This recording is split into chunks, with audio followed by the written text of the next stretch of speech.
¿Qué es la energía eólica? Al final, pues toda fuente renovable podemos decir que procede del sol, ¿no? O el sol siempre está inmiscuido en ella, ¿no? Entonces, ¿cómo se produce la energía eólica? Pues la superficie terrestre se calienta a través de la radiación solar.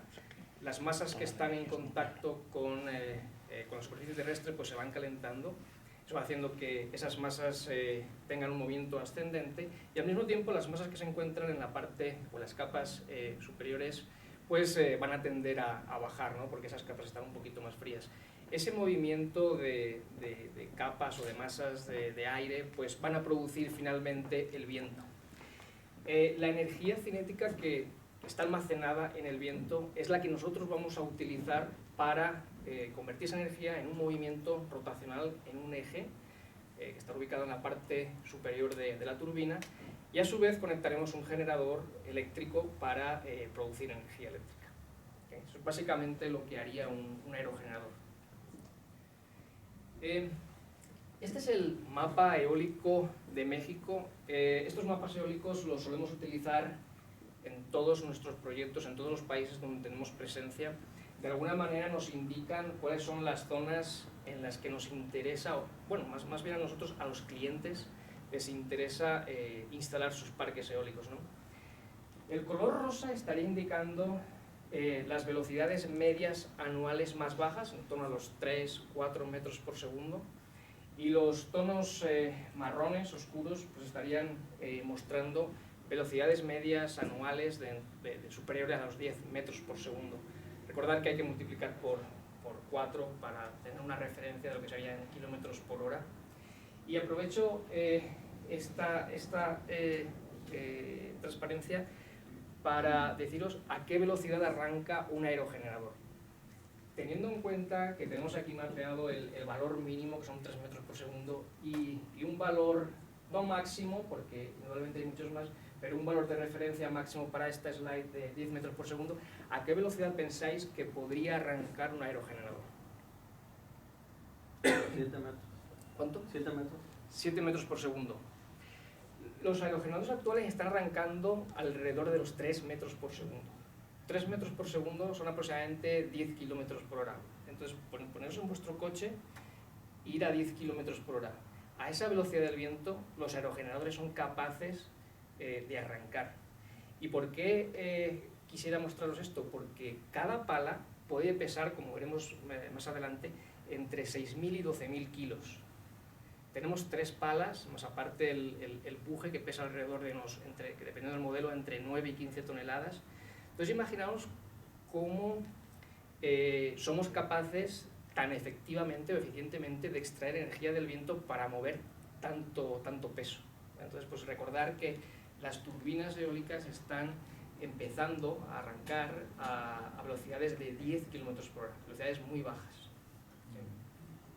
Y bueno, regresando aquí, pues podéis ver que las zonas en México más interesantes podría ser pues la zona de Tamaulipas, la zona de Coahuila, la zona de Baja California, la península de Yucatán, y podéis ver aquí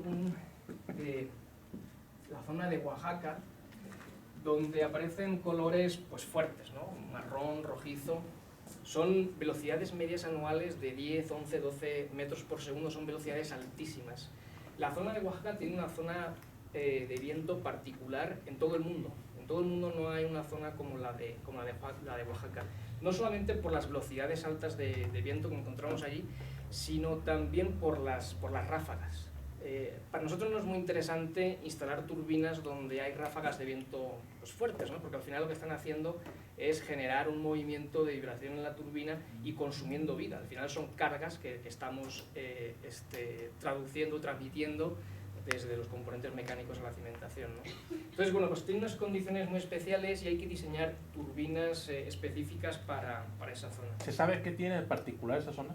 ¿Qué ocasiona esa Pues peculiaridad? es la orografía, tener el Atlántico a un lado, el Caribe al otro, ese túnel de viento que se produce, pues hace que en esa zona específica pues hay zonas similares en otras partes del mundo. Yo, por ejemplo, en España recuerdo una, lo que pasa es que no se alcanzan valores tan altos como los que se alcanzan en Oaxaca. Sin dejar México, pues este mapa mostraría las instalaciones que a día de hoy están ya ejecutadas en el país. En el marroncito podéis ver las turbinas instaladas. A día de hoy estamos contando con unos 3 gigavatios de potencia o energía eólica instalada en el país. Y la previsión, regreso un poquito a la anterior, la previsión para México en el 2024 es que el 35% de la energía producida sea a través de energías renovables. La verdad es que es un objetivo del gobierno muy alto, es muy positivo tenerlo como objetivo, aunque es muy elevado. La verdad es que es muy elevado. Lo que pasa es que hay que tener en cuenta que por energías renovables no solamente tenemos en cuenta la eólica o la solar, sino que las turbinas de ciclo combinado regenerativas también entrarían dentro de ese rubro, ¿no? Por lo tanto, es un porcentaje de la energía renovable alto. Entonces, bueno, como ya preveíamos en la slide anterior, pues donde más instalaciones tenemos pues son esas zonas precisamente, ¿no? Yucatán, Tamaulipas, Coahuila, Baja California, y como veis ya en un color marrón, pues toda la zona de Oaxaca. Y bueno, sin dejarlo, ya veis que hay en verde, son proyectos identificados. Eso quiere decir que son proyectos que ya están o sea que los clientes pues han metido su proyecto en las correspondientes organizaciones gubernamentales para ser aprobados. Por lo tanto, ya hay pues como 15 gigas en proceso de aprobación. Y vemos un poquito de los orígenes. Pues qué duda cabe que el aprovechamiento de la energía eólica pues trata de miles de años, ¿no? Ya los barcos utilizaban el viento para moverse en el mar, en los ríos, etc.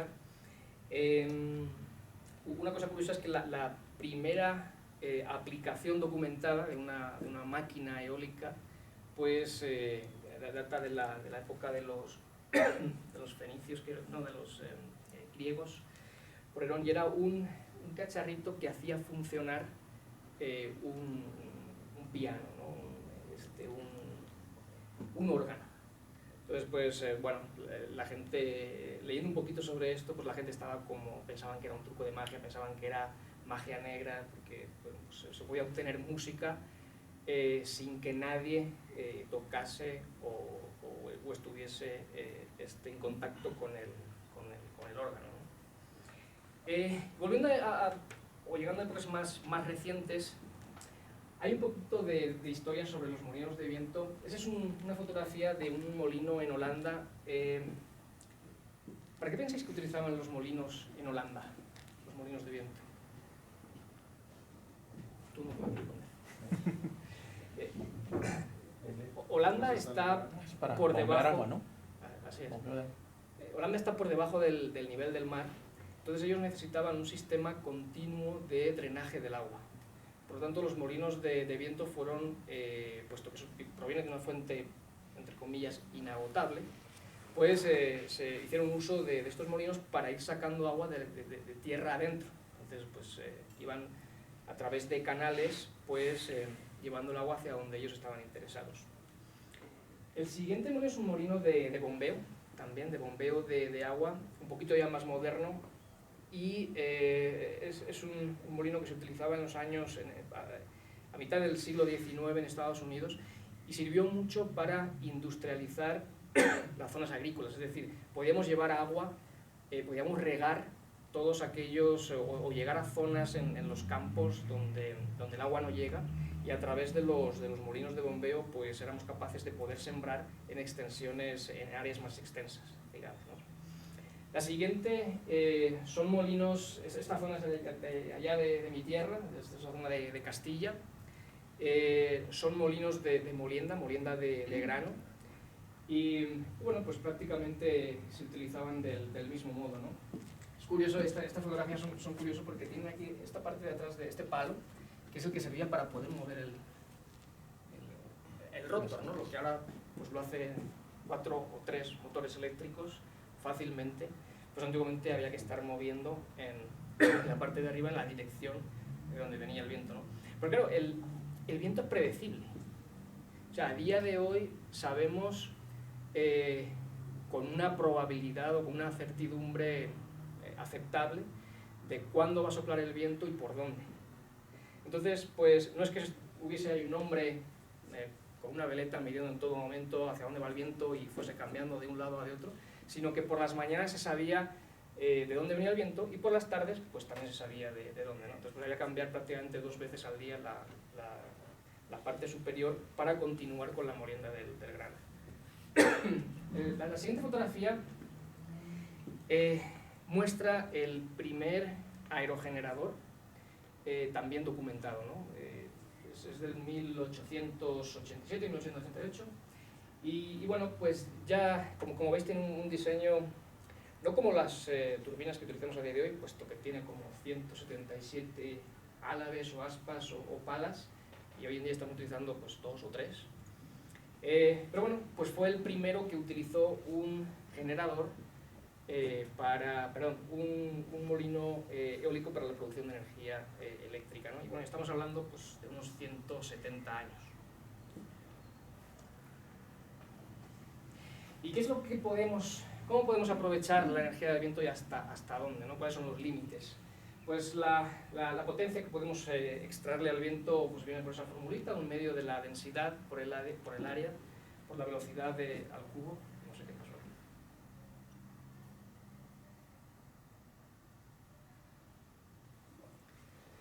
aquí. Esa es la energía cinética que vamos a tener disponible antes de que el viento llegue al rotor. Y bueno, pues ¿cuál va a ser la energía que vamos a extraer? Prácticamente se puede decir que la energía que vamos a extraer del viento pues viene por el delta de presiones, como veis abajo, y tenemos el límite que denominamos el límite de Betz, que es del 59%. O sea, nunca vamos a poder obtener más del 59% de la formulita que vemos ahí a la izquierda. Okay. ¿Dudas, preguntas? ¿Está ahí? Bueno, veamos un poquito los componentes que tenemos en un parque eólico. Obviamente tenemos una subestación eléctrica que utilizamos para transportar toda la energía que hemos estado produciendo en el parque eólico. Tenemos la parte inferior del aerogenerador, tenemos la cimentación. La cimentación varía mucho, porque la cimentación depende de las características del terreno. Entonces podemos pensar que no es lo mismo instalar una turbina en la playa, donde lo que tenemos es arena, que instalar una turbina en una montaña, que lo que tenemos es pues, prácticamente roca pura y dura, ¿no? En la montaña vamos a ser capaces de transmitir todas las cargas fácilmente del aerogenerador a la montaña. Por lo tanto, no vamos a necesitar cimentaciones tan grandes. Y estamos hablando del orden de unas cimentaciones de unos... Si pensamos en una cimentación redonda, estamos pensando en cimentaciones de unos 14-15 metros de diámetro. Y con un canto, una altura de pues, aproximadamente 1,5 metros o 2 como mucho, dependiendo también del tipo de montaña. Sin embargo, si nos vamos a la playa, esa misma cimentación haría que la turbina volcase. Necesitamos mayor área para que nos dé la estabilidad que andamos buscando, ¿no? O pilotar. Entonces siempre se tiene que llegar siempre a la solución óptima, que es o instalamos una cimentación ancha, por así decirlo, y relativamente con un canto pues, bajo, o hacer una cimentación un poquito más pequeña, pero pilotarla. Pilotarla significa, ¿estáis todos familiarizados con eso? No. Con el pilotaje. Pilotar significa hacer un agujero en la tierra. Pues una cimentación puede tener aproximadamente entre 15 y 25, dependiendo de las dimensiones, 15 y 25 pilotes, y se trata de hacer un agujero en la tierra para meter para meter concreto y acero, y eso conectarlo a la cimentación principal. Entonces pues salen cimentaciones más pequeñitas, más baratas, y en algunos de los casos pues es la solución óptima. No siempre, pero en algunos de los casos así lo es. Eso sería lo que tendríamos en la parte de abajo. Después tenemos una torre. La torre La diseñamos o la definimos al principio del proyecto. Tenemos diferentes alturas. En nuestro catálogo de productos de día de hoy pues tenemos alturas de 64,7, tenemos de 80 metros, de 94, de 100, 120, 139 y hasta 160 metros. ¿Por qué tenemos diferentes alturas de torre? Porque el viento que queremos capturar no se encuentra siempre ahí abajo, sino que en determinadas ocasiones se encuentra a 100 metros o se encuentra a 120 o a 140 o a 150. Entonces nos interesa tener un catálogo de productos con el que nuestros clientes puedan sacar el máximo de beneficio de sus turbinas. ¿Okay? Después tenemos el rotor. El rotor está compuesto por las aspas más el buje. Las turbinas de alta potencia suelen llevar 3 aspas.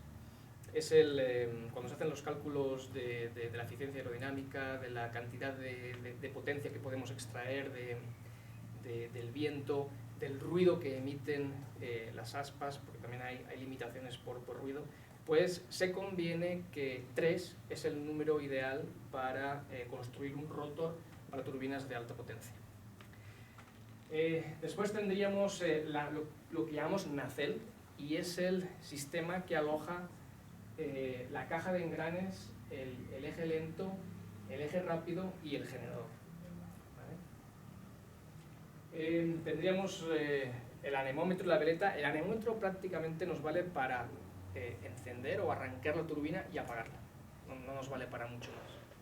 Aunque hay una normativa que ofrece algunos algoritmos para poder utilizar esas medidas de viento, no son realmente muy útiles, ¿no? Porque recordar que el viento lo estamos midiendo con esos anemómetros después del rotor.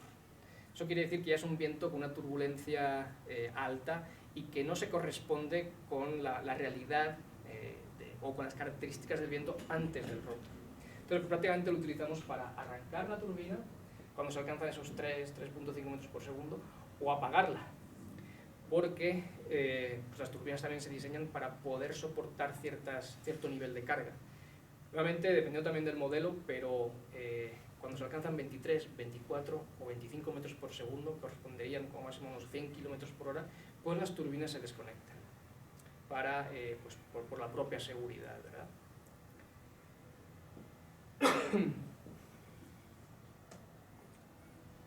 Un poquito más en detalle, estos serían los componentes que hay dentro tanto del rotor como de la nacelle. En el buje, que es la parte donde se conectan las 3 aspas, podemos ver lo que llamamos el pitch system. Este de aquí.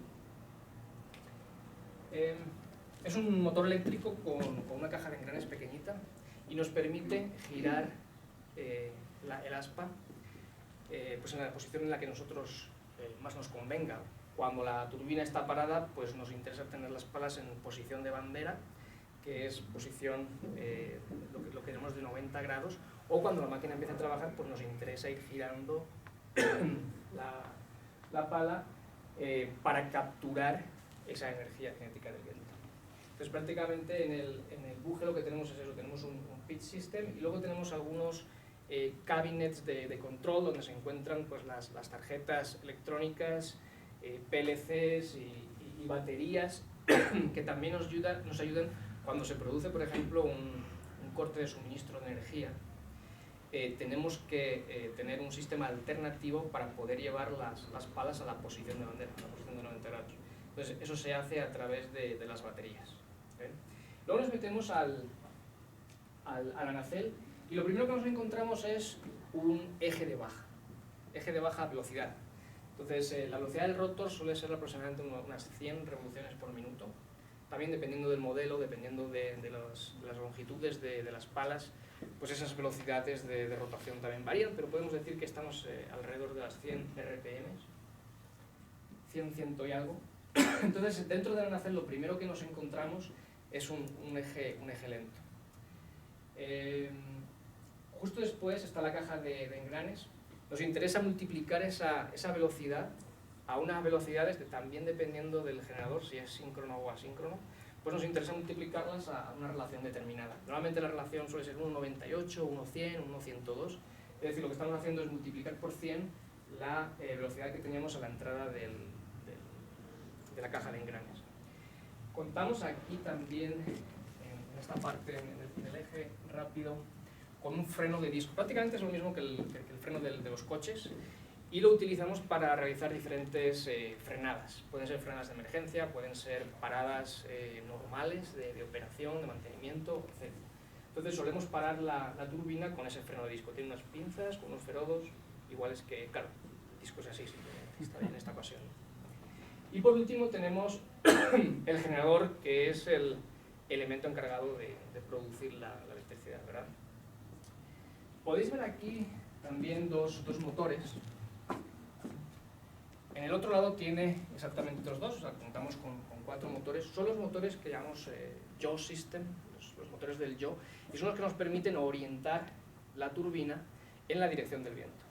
Entonces, recordáis antes que teníamos un anemómetro y una veleta en la parte externa de la nacelle, midiendo precisamente la velocidad y la dirección del viento. El control recibe esa información y envía señales a esos motores para posicionar la nacelle en la dirección del viento. ¿Okay?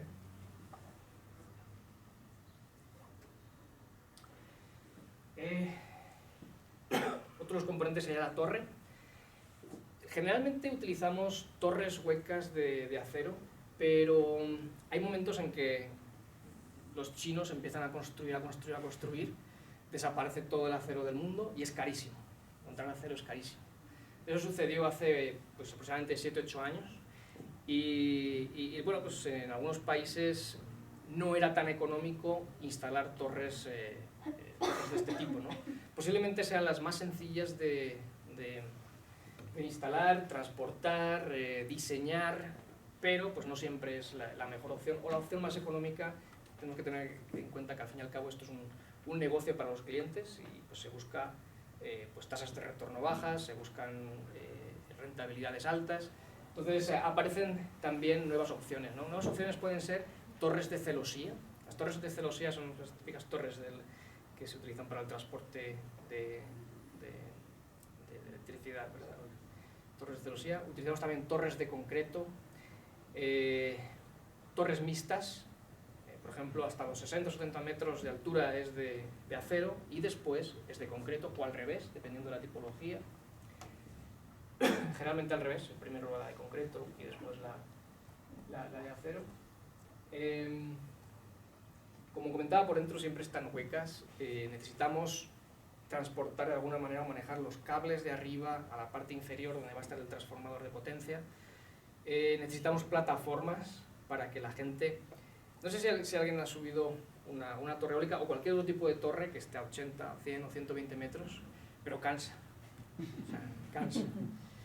No todas tienen ascensor y no todas tienen sistemas de ayuda para la ascensión.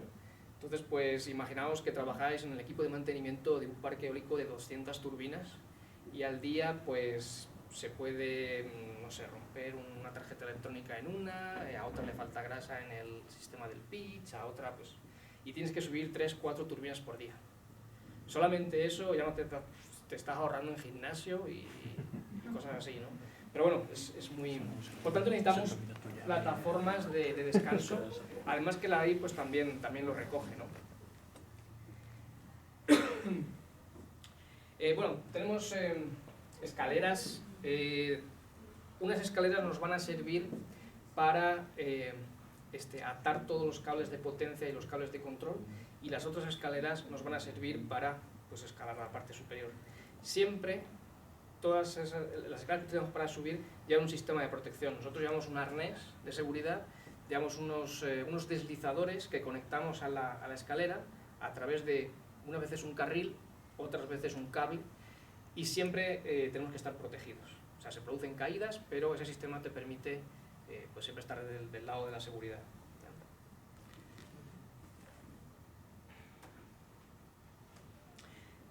El otro componente sería el rotor, que más o menos ya hemos estado viendo, pues generalmente, y por las potencias que estamos manejando, pues son siempre de 3 aspas. Tenemos muchísimas turbinas instaladas con rotors de 37 metros.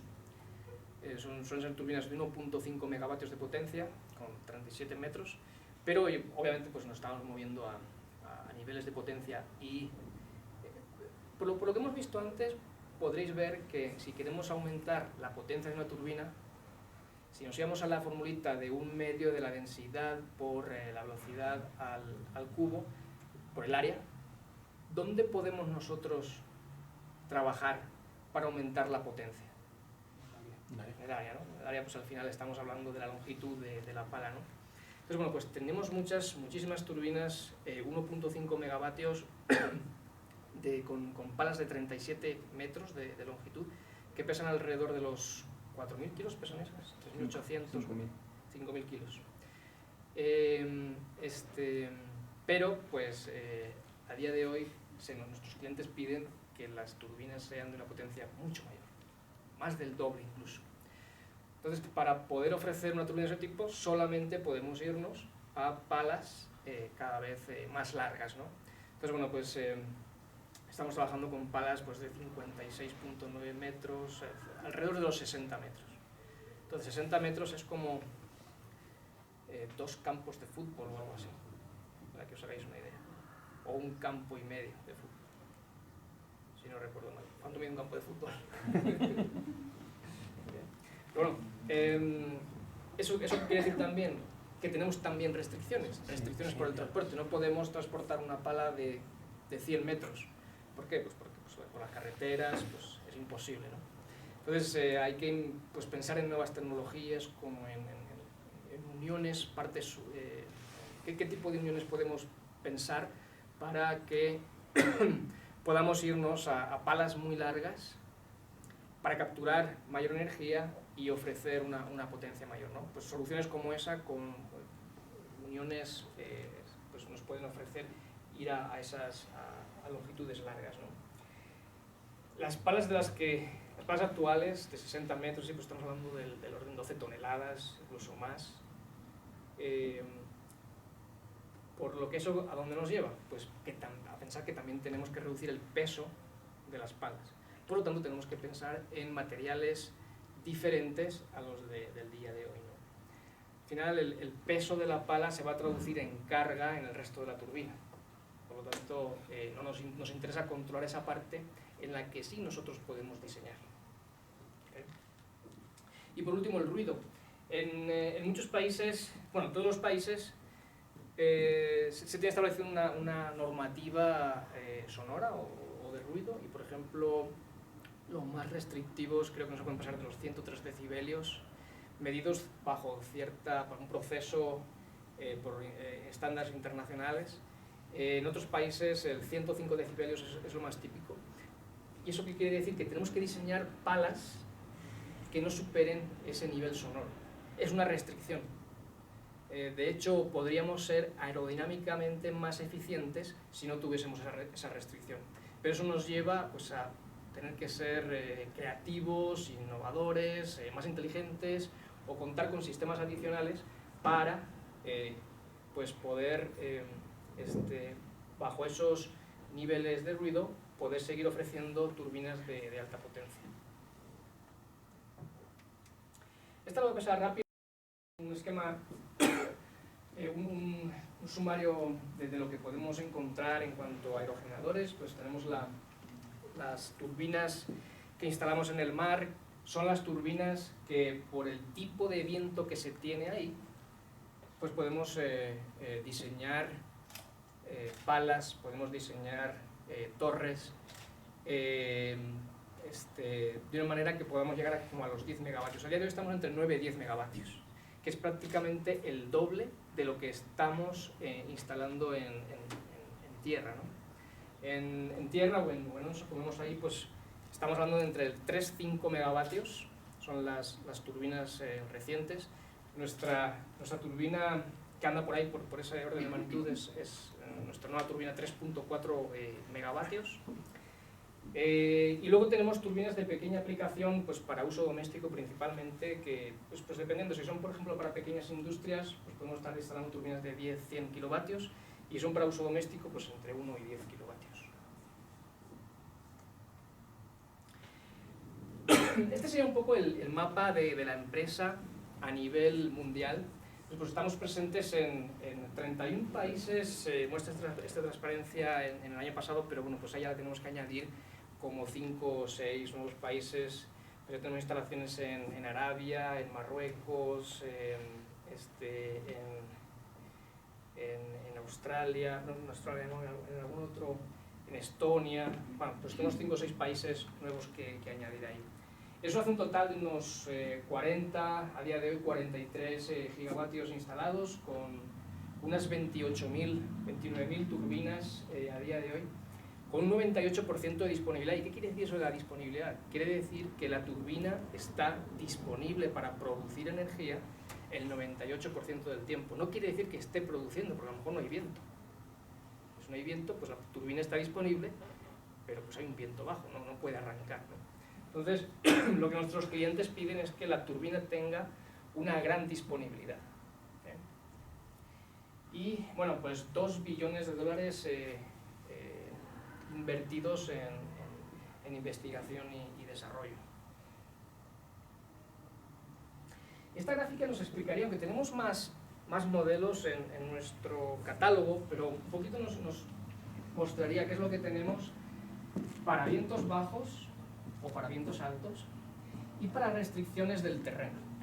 Entonces, para vientos bajos lo que nos interesa es capturar cuanta mayor energía disponible podamos, eso quiere decir irnos a rotores grandes, y cuando tenemos velocidades de viento altas no es necesario que tengamos palas tan largas, por lo tanto nos vamos a rotores un poquito más pequeños. Las restricciones del terreno, ¿qué quiere decir? Pues imaginaos que un cliente tiene 100 hectáreas, o mejor, 10 hectáreas solamente, pero no tiene límite para potencia instalada. Entonces, este cliente normalmente viene y nos dice, mira, pues tengo un área realmente o relativamente restringida, ¿qué turbina me recomendáis instalar? Pues nosotros recomendamos instalar las turbinas de mayor potencia.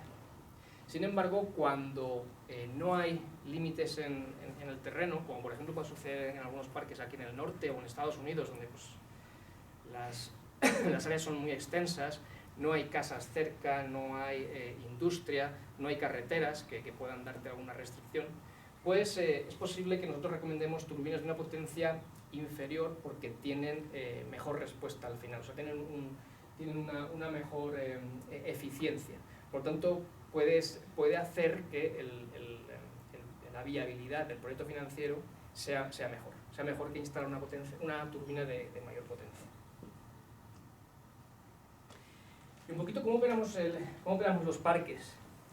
Pues todas las turbinas tienen un sistema que llamamos sistema SCADA. SCADA significa Supervisory and Control Data Acquisition, y lo que quiere decir es que pues, tenemos unos dispositivos que capturan toda la información de la turbina a través de los múltiples sensores que tiene.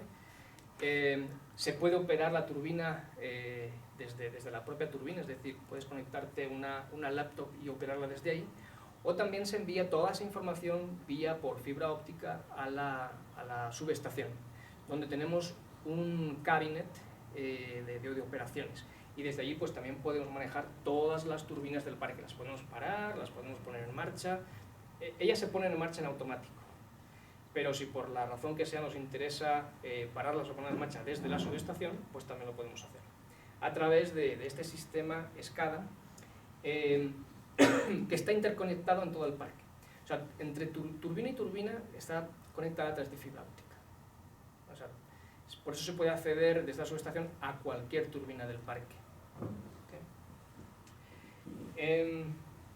Bueno, lo siguiente es un poco lo que os decía, ¿no? Pues tenemos acceso desde la subestación, y ese acceso y esa conectividad entre las turbinas nos permite transportar todos los datos de la turbina a la subestación, e incluso de la subestación a la central de operaciones del cliente. Porque es posible que un cliente tenga, imaginaos, 4 o 5 parques eólicos instalados en diferentes partes del país, o incluso con diferentes fabricantes, pero tiene las oficinas en México. Entonces los parques eólicos envían toda la información de sus datos de cada una de las turbinas a ese centro de operaciones, y desde allí manejan los diferentes parques, a la vez que pueden tener gente pues, dedicada para ver el comportamiento de las turbinas, ver si hay alguna que no está dando lo que realmente tiene que dar, levantar la mano, conectar con el cliente y proponer una solución.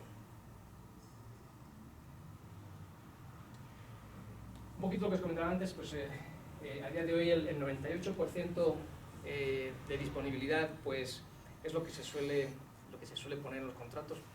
Pues, quizás 97, pero pues, bueno, estamos un poquito por encima. Hay penalizaciones y caemos por debajo, por lo tanto nosotros nos interesa indudablemente andar un poquito por el lado de la seguridad. Tenemos dos centros de control remoto, uno está ubicado en Schenectady y otro está ubicado en Salzbergen, en Alemania. Desde esos dos centros de control remoto se operan a día de hoy alrededor de 10.000 turbinas. Recordad que os he dicho que tenemos alrededor de las 28 o 29.000 turbinas alrededor del mundo. Lo que pasa es que esas turbinas, cuando salen del periodo de garantía, ya las opera el cliente. A menos que el cliente esté interesado en que nosotros sigamos operándolas bajo una extensión del contrato, pues pasan a ser operadas por ellos mismos. Entonces, pues a día de hoy estamos operando alrededor de unas 10.000 turbinas desde estos dos centros de control remoto. Como media, desde que una turbina tiene un fallo hasta que se pone de nuevo en marcha con el fallo ya arreglado, pasan 6 minutos. Entonces, pues imaginaos, ¿no? Una turbina para y da una alarma a la subestación. Bueno, primero la turbina para e intenta autoarrancarse. Se resetea, elimina el fallo y vuelve a arrancar. Si vuelve a fallar por el mismo fallo, lo envía a la subestación, y si desde la subestación no se puede hacer nada, pues envía también al centro de control remoto. Entonces, como media, se tardarían 6 minutos desde que se produce el fallo hasta que la turbina vuelve otra vez a estar operativa. ¿Okay? Y para que os hagáis una idea, o sea, las llamadas que las turbinas lanzan a los centros de control remoto, y esa solución hace que los clientes estén ahorrando aproximadamente $7.000 por turbina y por año. Entonces, pues imaginaos clientes que tienen 300, 400, 500 turbinas. Si eso lo multiplicáis por $7.000, pues al cabo del año es una buena cantidad, ¿verdad?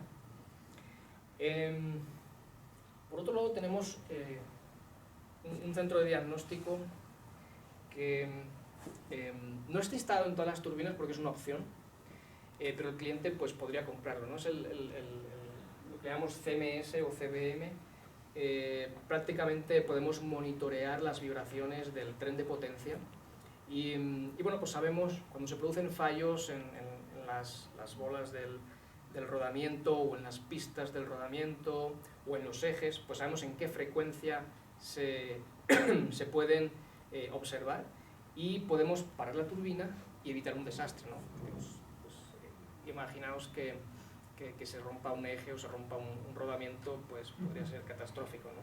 Entonces, con este sistema estamos monitoreando constantemente las vibraciones que nos da el tren de potencia y podemos establecer alarmas. Entonces, cuando se alcanzan ciertos niveles de frecuencia para ciertos canales, pues podemos ir enviando alarmas a los clientes y a los centros de control remoto.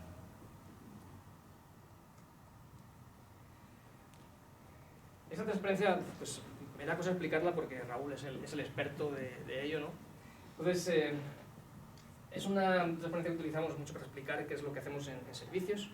Pues podemos decir que trabajamos mucho en el diseño de las turbinas, en el nuevo diseño, pero cuando las turbinas están en operación, ¿qué hacemos? O sea, la empresa ya pues, se para de trabajar en esas turbinas, en esos diseños que ya pueden ser antiguos.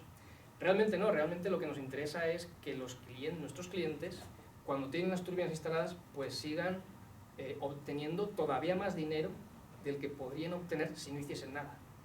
Entonces, como ejemplo, pues podemos ver en azul una curva de potencia típica de un aerogenerador. Abajo estaría la velocidad del viento y arriba la potencia. Entonces podéis ver que a medida que la velocidad del viento va subiendo, pues somos capaces de ir produciendo más potencia hasta que llegamos, pues dependiendo también del modelo de turbina, pero generalmente son entre los 12.5 y 14.5 metros por segundo. Ahí se suelen alcanzar las potencias nominales. Entonces, cuando se alcanzan esas velocidades o se superan, pues el control de la turbina empieza a quitar ángulo de ataque y empezamos a recibir o capturar menor energía de viento porque no necesitamos. Ya hemos llegado a unas RPMs en el generador que nos da la potencia máxima de la turbina, ¿no? Pues esa sería un poquito la explicación de la curva de potencia típica en un aerogenerador, ¿no? Entonces, ¿qué es lo que nosotros podemos hacer? Pues nosotros podemos ayudarle al cliente para que a una velocidad de viento dada, imaginaos de 5 metros por segundo, pues que para esa misma velocidad esté entregando a la máquina un poquito más de potencia. O incluso podemos hacer un cálculo y ver, bueno, cuando diseñamos esta turbina estuvimos utilizando estos factores de seguridad y vimos que pues podíamos entregar 1.6 megavatios. Pero para ese sitio específico podemos ver que esta turbina puede ir a producir 1.7 megavatios. Son 0,1 megavatio, ¿no? Parece muy poquito, ¿no? Pero al final del año representa unos beneficios para el cliente muy grandes, ¿no? Entonces, pues eso es lo que intentamos hacer en esas dos partes de la curva, ¿no? Que con la misma velocidad la turbina sea capaz de ofrecer más potencia y que las potencias nominales sean un poquito superiores si es que las condiciones de viento de ese parque lo permiten, porque a veces no lo permiten. Quizás tenemos unos vientos pues altos, con ráfagas de viento determinado que consumen vida de la turbina, y recordad que la turbina se diseña para 20 años. Entonces pues hacemos ese cálculo y vemos si podemos pues entregarle más potencia. Esa es parte de lo que hace Raúl. Y todo esto básicamente se haría con control, es decir, con cambios en el software, o bien con códigos nuevos, o bien con cambios de parámetros, o bien viendo pues cómo se comporta el viento y actuando en la medida, ¿no? Como os comentaba antes, los clientes podrían obtener más potencia modificando el software. Esta slide muestra algunas modificaciones de hardware y principalmente en las palas, ¿no? Pues, por ejemplo, en turbinas que tienen palas que antiguamente no tenían vortex generators, que son estos componentes que veis ahí. Los vortex generators, cuando voláis, quizás lo podéis ver en las alas de un avión, son unos triangulitos pequeñitos, pues son generadores de vórtice que hacen que podamos aumentar la eficiencia aerodinámica de la pala y pues al final tener un mayor lift, que es lo que estamos buscando, ¿no? Podemos instalar este vehículo, llamamos Chord Extensions, y de nuevo pues captura más energía de viento, por lo tanto al final tenemos un lift superior. Podemos hacer Plate Extension, eso quiere decir que, por ejemplo, para palas de 33 metros las bajamos, las cortamos por la mitad o por un punto determinado y les añadimos una sección de 7 metros. Si alguna vez tenéis la oportunidad de venir a la empresa, pues ahí en la entrada tenemos precisamente ese programa que le llamamos Plate Extension. Tenemos una sección de 7 metros donde fácilmente se puede ver esa sección de la pala. Tenemos los Low Noise Trailing Edge. Nos sirve para reducir la emisión sonora. La emisión sonora depende de las RPMs y las RPMs nos dan la potencia de la turbina. Si somos capaces de ir a unas RPMs mayores, vamos a obtener más potencia, pero no podemos obtener mayores RPMs porque estamos restringidos por el nivel sonoro. ¿Se entiende?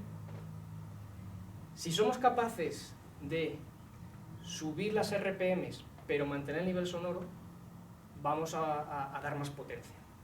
¿Okay? Esos componentes, por cómo interactúa la capa de arriba de la pala con la capa de abajo, hace que disminuya el nivel sonoro. Entonces, tenemos un margen para subir de RPMs. Por lo tanto, o podemos aumentar la potencia de las turbinas en un porcentaje. ¿Okay?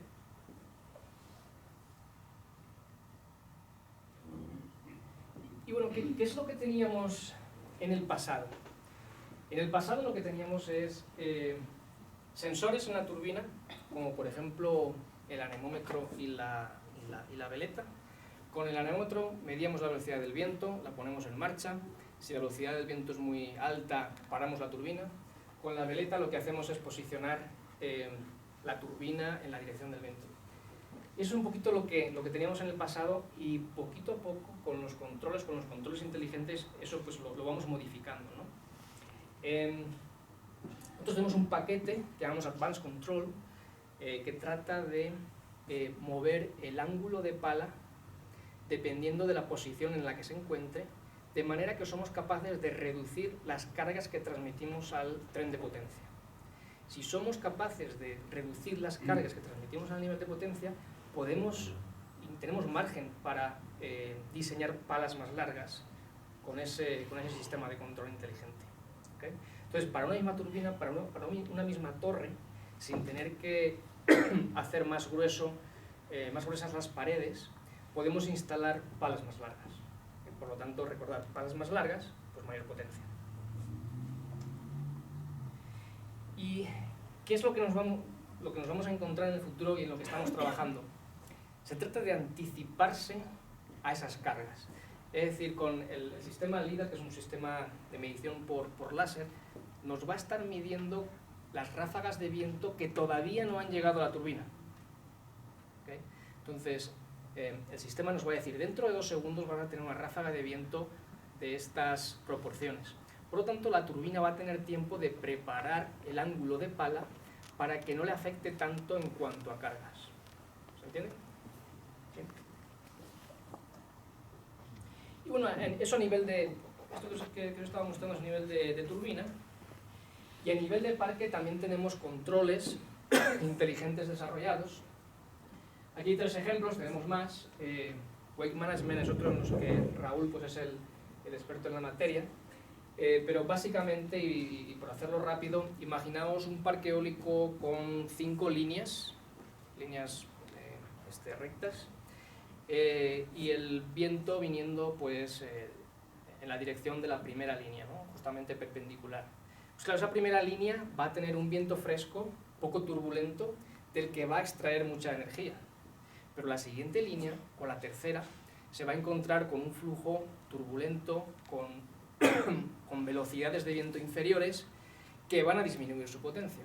Entonces, en este caso, ¿qué hacemos? Lo que vamos a hacer es, en la primera línea de turbinas, vamos a quitar un poquito de ángulo de pala para permitir pasar más viento a las siguientes filas, y al principio, en la primera fila, vamos a perder algo de potencia, pero en general vamos a estar sumando más por la producción generada en la segunda, en la tercera y en la cuarta fila. ¿Okay? Eso es lo que denominamos Wake Management. Noise Management es un sistema similar, pero nos permite ir moviendo los ángulos de la pala dependiendo del nivel sonoro que estamos produciendo en el parque. Y siempre, sobre todo es interesante en parques en Europa, donde todo es muy pequeño. O sea, no hay grandes extensiones. Los parques están muy cercanos de las poblaciones, y cuando, por ejemplo, a una turbina le impacta un rayo, después emite un sonido muy... pues no es muy amigable, ¿no? Porque todo el tiempo está silbando. Entonces, pues eso se puede controlar, y se puede controlar a nivel de parque, quizás bajando la potencia de esa turbina, pero no parándola, porque lo peor de todo es pararla, porque dejas de producir energía, ¿no? Pero tampoco puedes, por otro lado, estar por encima de la normativa. Y controles cooperativos, pues prácticamente, imaginaos, como he visto antes, que las turbinas tienen anemómetros y veletas. Pero ¿qué pasa si un anemómetro pues deja de funcionar? Pues la turbina deja de recibir información del anemómetro y se para. Pero ¿qué pasa si las dos de al lado le envían información a esa pues para que funcione? Oye, pues en esta turbina estamos midiendo 5 metros por segundo, en esta turbina también estamos midiendo 5 metros por segundo, ¿qué nos hace pensar que en esta del medio no tenemos también 5 metros por segundo? Pero entonces se envían esas señales y volvemos a poner esa turbina en operación. ¿Y qué es lo que hacemos en el centro? Bueno, pues este es el equipo que dirijo aquí en JQ, en Querétaro. Principalmente se divide en 3 secciones. La primera sección se llama Product Definition Engineering, y ellos principalmente lo que hacen es el modelado de los componentes de la turbina, es decir, modelado en CAD, en 3D, ¿no? Luego esos modelos, con sus listas de materiales, pues los utilizamos para poder fabricar las partes. El siguiente departamento se llama Configuraciones, y ellos se encargan de configurar las listas de materiales de las diferentes turbinas. Es decir, pues tenemos un cliente en Estados Unidos que quiere una turbina 1.7 con 100 metros de diámetro de rotor y además quiere que las palas estén pintadas en rojo porque la normativa de ese estado pues así lo dictamine, ¿no? Entonces ellos al final pues tienen que buscar todas las listas de materiales, lo que llamamos part numbers o números de parte, para configurar una lista de materiales completa, para que después se pueda enviar al equipo de compras y pueda iniciarse ese proceso que hace que al final los componentes lleguen a la fábrica y se puedan ensamblar. Y el último departamento se llamaría Wind Farm Engineering, que a su vez se subdivide en 3 partes: aplicaciones, Project Engineering y Services. Aplicaciones es el departamento que se encarga de darle soporte técnico a los comerciales, por un lado. Por otro lado, hacen análisis de cómo el viento en una zona específica afecta a nuestras turbinas, ¿vale? Y ellos son los que escogen el modelo específico para ese sitio. ¿Okay? Después tendremos la sección de Project Engineering. Ellos, una vez ha firmado el proyecto con el cliente, pues tenemos que producir las partes, ¿no? Tenemos que iniciar el proceso de compras, hacer que las partes lleguen a la fábrica, que se ensamblen, que después se envíen a campo, se instalen las partes, se conecten mecánicamente, se conecten eléctricamente y se pongan en marcha. Pues todo ese proceso lo llevan a cabo los ingenieros de proyecto. Y finalmente, cuando tenemos las turbinas operando, pues todavía se les puede sacar más, y es lo que hace Raúl en el equipo de services, ¿no? Pues implementar tanto el software como hardware de última generación, que permite a los clientes pues al final tener una mayor rentabilidad. Son beneficios que en un principio no esperaban en el proyecto, en el estudio de viabilidad económica original, porque son opciones que van saliendo después, pero que van mejorando, en qué duda cabe, el proyecto. Bueno, he intentado ir todo lo rápido posible, espero que más o menos hayáis podido tener una visión genérica de lo que es una turbina eólica, un parque eólico, dónde estábamos, dónde estamos y hacia dónde vamos.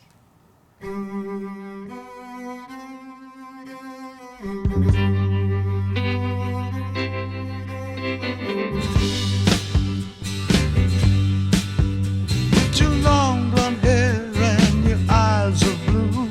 The only thing I ever got from you was sorrow. Sorrow. You're acting funny, trying to spend my money. You're out there playing your high-class games of sorrow.